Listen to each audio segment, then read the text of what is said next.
Are there certain items that a seller has to repair? The answer to this question is no. The sellers do not have to repair anything. The way our contract reads in North Carolina is that the property is being sold in its current condition, meaning the sellers do not have to agree to repair anything, even when things are found during the home inspection. A buyer can request during the due diligence period that a seller does make repairs, and a seller can agree or disagree, and they can fix certain things and not others. Anything we negotiate and agree to has to be done in writing during the due diligence time period. But I like to make sure buyers understand when we're walking around the first time we view the home, a seller does not have to make repairs. They're not obligated to repair things. They can't just say no.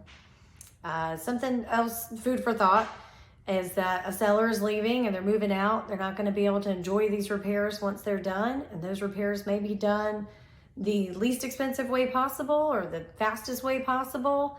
So if it's something that's really important to you as a buyer, I would advise that we take a credit in lieu of that repair or any repairs at closing. And if it's really important to you that those things be done right, you can take care of them with that money after closing.